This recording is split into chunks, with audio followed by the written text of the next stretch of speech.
Picture this. It's late December 2025. One of the year's absolute best-performing assets, a metal that had rocketed up an incredible 181%, suddenly experiences a shocking, and I mean shocking, collapse.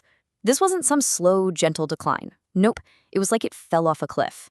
A complete reversal that left traders and investors all asking the same question. What on earth just happened? Let's dig into this spectacular boom and bust. So get this, on December 29th, the price of silver just plummeted. It dropped over 10% in a single day. To put that into perspective for you, that's a collapse on par with some of the most infamous crashes in modern commodity history.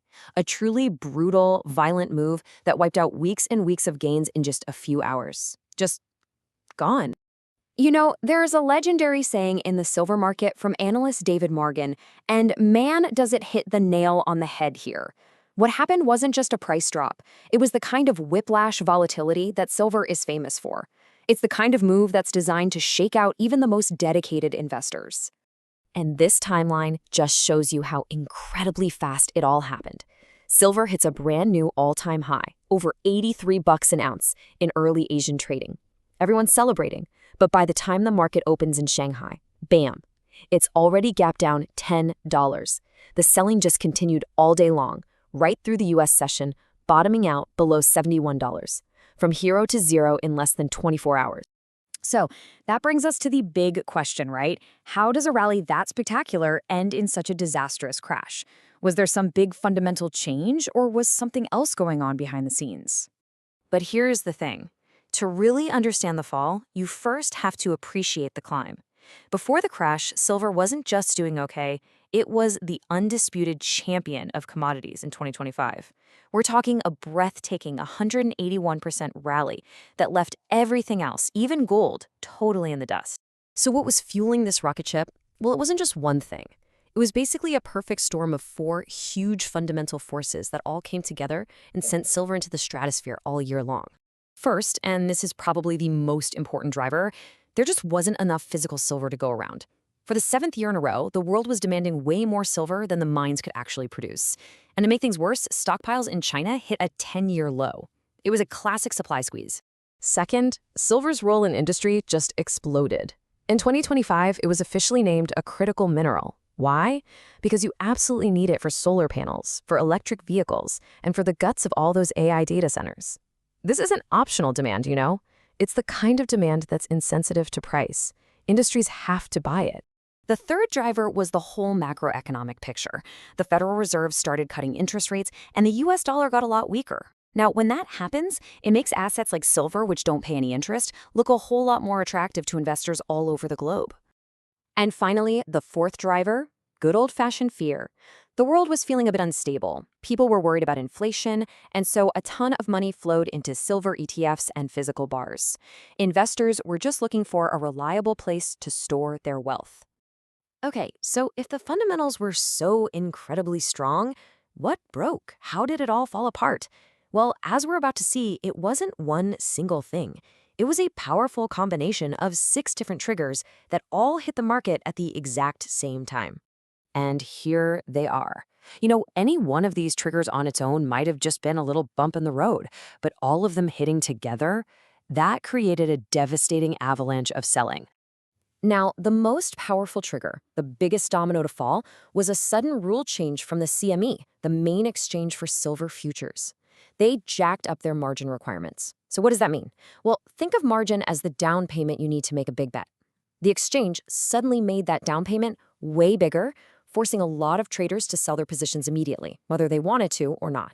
And a lot of people in the market didn't see this as just some routine technical adjustment. No way. As this quote from a dealer suggests, many saw it as a deliberate move by the exchange to pour cold water on a red-hot market and, well, to flush out all the speculators playing with borrowed money.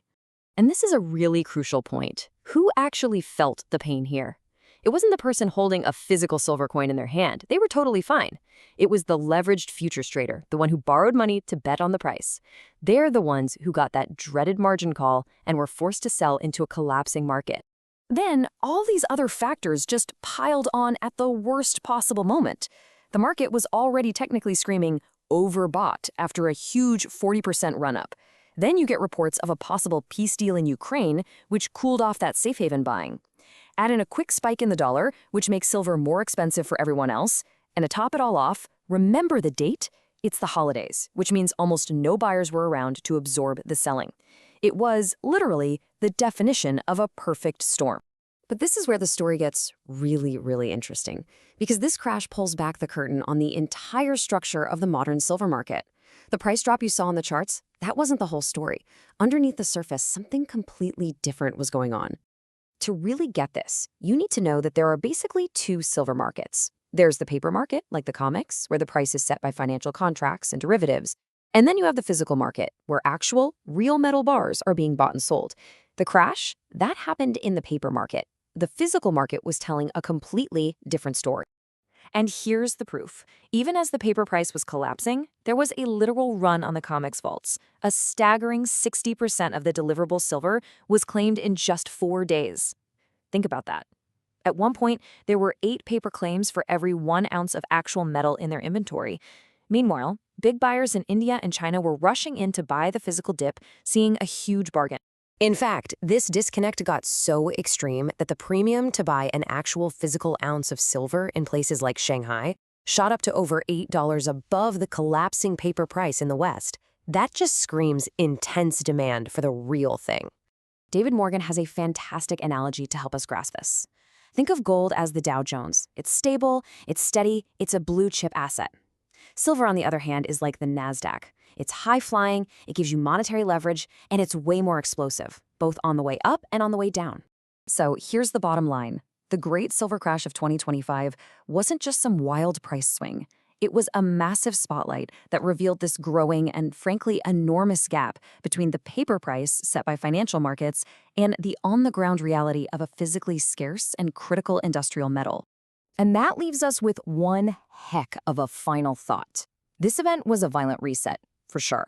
But that underlying physical supply crisis, it hasn't gone anywhere. So it forces us to ask a really critical question. What happens to our economy when the paper price of a resource this vital completely breaks away from physical reality?